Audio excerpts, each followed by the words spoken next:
ನಾವು ಎಲ್ಲಿವರೆಗೂ ದೇವರನ್ನ ಎನ್ಕೌಂಟರ್ ಆಗೋದಿಲ್ವೋ ಅಲ್ಲಿವರೆಗೂ ನಮ್ಮ ಒಳಗಡೆ ದೇವರ ಅದ್ಭುತ ಮಾಡ್ಲಿಕ್ಕೆ ಸಾಧ್ಯ ಇಲ್ಲ. ಆಮೇಲೆ ಮೊಟ್ಟ ಮೊದಲ ಬಾರಿಗೆ ನಮಗೆ ದೇವರ ಜೊತೆಗೆ ಎನ್ಕೌಂಟರ್ ಆಗಬೇಕು. ಹಲ್ಲೆಲೂಯಾ.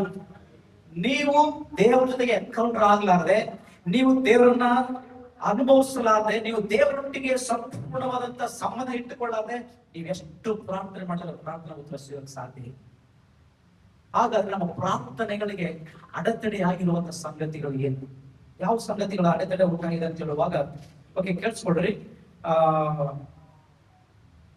ಯೆಶಾಯನ ಪ್ರವಾದನೆ ಗ್ರಂಥ 59ನೇ ಅಧ್ಯಾಯ 1 ಮತ್ತು 2ನೇ ವಚನ. ನಾನು ಹೋದ್ ಸರಿ ನಿಮ್ಗೆ ಇದ್ರ ಬಗ್ಗೆ ತಿಳಿಸಿದ್ದೆ. ಅದು ದೇವರು ಇಗೋ, ಯೆಹೋವನ ಹಸ್ತವು ರಕ್ಷಿಸಲಾರದಂತೆ ಮೋಟುಗೈಯಲ್ಲ, ಆತನ ಕಿವಿಯು ಕೇಳಲಾರದ ಹಾಗೆ ಕಿವುಡಲ್ಲ. ಆದರೆ ನಿಮ್ಮ ಅಪರಾಧಗಳೇ ನಿಮ್ಮ ದೇವರಿಂದ ನಿಮ್ಮನ್ನು ಅಗಲಿಸುತ್ತಾ ಬಂದಿವೆ, ನಿಮ್ಮ ಪಾಪಗಳೇ ಆತನು ಕೇಳಲಾರದಂತೆ ಆತನ ಮುಖಕ್ಕೆ ಅಡ್ಡವಾಗಿವೆ. ನಾನು ಹೋದ್ಸರಿ ಇದ್ರ ಬಗ್ಗೆ ತಿಳಿಸಿದ್ದೆ, ಹೋದ್ಸರಿ ಇದ್ರ ಬಗ್ಗೆ ನಾನು ಮಾತಾಡಿದ್ದೆ. ಆದ್ರೂ ಕೂಡ ಯಾಕೆ ಇದ್ರ ಬಗ್ಗೆ ಮತ್ತೆ ನಾನು ಮಾತಾಡ್ತೇನೆ ಅಂತ ಹೇಳುವಾಗ ಕೇಳಿಸ್ಕೊಡ್ರಿ. ಇವಾಗ ತುಂಬಾ ಜನರು ಇವಾಗ ನಾವು ಪ್ರಾರ್ಥನೆ ಮಾಡ್ತಾ ಇದೀವಿ. ನಾವು ಯಾರು ಕೂಡ ಪ್ರಾರ್ಥನೆ ಮಾಡ್ತಾರೆ ಅಂತ ಹೇಳ್ತಾರಲ್ಲ, ಆದ್ರೆ ನಮ್ಮ ಪ್ರಾರ್ಥನೆ ಯಾಕೆ ಉತ್ತರ ಸಿಗ್ತಾ ಇಲ್ಲ? ಯಾಕೆ ಪ್ರಾರ್ಥನೆಗಳ ಅಡೆತಡೆ ಉಂಟಾಗ್ತದೆ? ಯಾಕೆ ಅತಿ ಬೇಗನೆ ಯಾಕೆ ದೇವರು ಉತ್ತರ ಕೊಡ್ತಾ ಇಲ್ಲ ಅಂತ ನೋಡುವಾಗ ಮುಖ್ಯವಾದ ಸಂಗತಿ, ನಾನು ಕೂಡ ದೇವರ ಪ್ರಾರ್ಥನೆ ಮಾಡೋ ಸಂಗತಿ ಅಂತಂದ್ರೆ, ನೀನು ಪರಿಶುದ್ಧನಾಗಲಾರದೆ, ನಿನ್ನ ಒಳಗೆ ಪರಿಶುದ್ಧ ಆತ್ಮನ ವಾಸ ಮಾಡಲಾರದೆ, ನೀನು ದೇವರೊಟ್ಟಿಗೆ ಒಂದು ಆಗ್ಲಾರದೆ ನಾವು ಮತ್ತು ನೀವು ಎಷ್ಟು ಪ್ರೇಯರ್ ಮಾಡಿದ್ರು ಆ ಪ್ರಾರ್ಥನೆಗೆ ಉತ್ತರ ಸಿಗೋದಿಲ್ಲ. ನಮಗೆ ಅನ್ಸುತ್ತೆ ನಾವು ಪ್ರೇಯರ್ ಮಾಡಿದ್ದೇವೆ 1 ಗಂಟೆ ಪ್ರೇಯರ್ ಮಾಡಿದ್ದೇನೆ, 2 ಗಂಟೆ ಪ್ರೇಯರ್ ಮಾಡಿದ್ದೇನೆ, ಪ್ರತಿದಿನ ಪ್ರೇಯರ್ ಮಾಡ್ತಾ ಇದ್ದೇನೆ, ಖಂಡಿತ ನನಗೆ ಉತ್ತರ ಸಿಗುತ್ತೆ ಅಂತ ಹೇಳ್ಬಿಟ್ಟು ನನಗೆ ಮನಸ್ಸಿಗೆ ಮಾತ್ರ ತೃಪ್ತಿ ಆಗಿದೆ.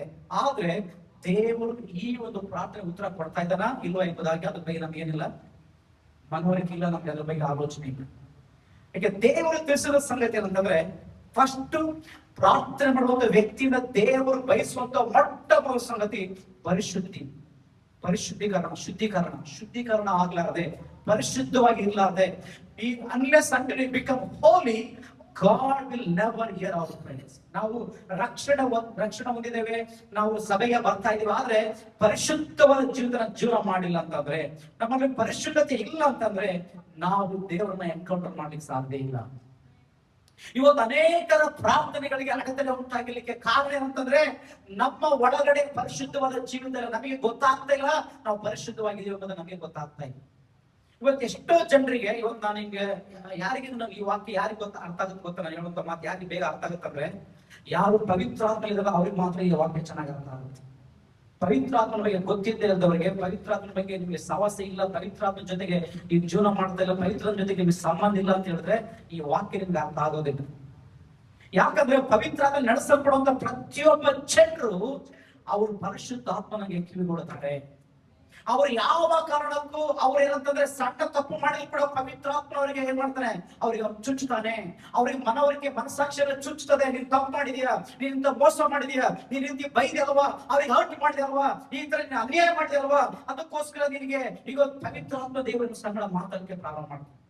ಅದನ್ನ ಮಾತಾಡಿದ ತಕ್ಷಣವೇ ನೀವು ಏನ್ ಮಾಡ್ತೀವಿ ಗೊತ್ತಾ? Will confess your sin before god. ದೇವರ ಮುಂದೆ ನೀವು ಏನ್ ಮಾಡ್ತೀರಿ? ನಿಮ್ಮ ತಪ್ಪುಗಳನ್ನ ಆರೈಕೆ ಮಾಡ್ತೀರಾ? ಕೇಳಿಸ್ಕೊಳ್ರಿ. ಪ್ರೇಯರ್ ನಲ್ಲಿ ಫಸ್ಟ್ ಸಂಗತಿ ಅಂತಂದ್ರೆ, you must confess your sin first. ನೀವು ಪ್ರಾರ್ಥನೆ ಮಾಡಿ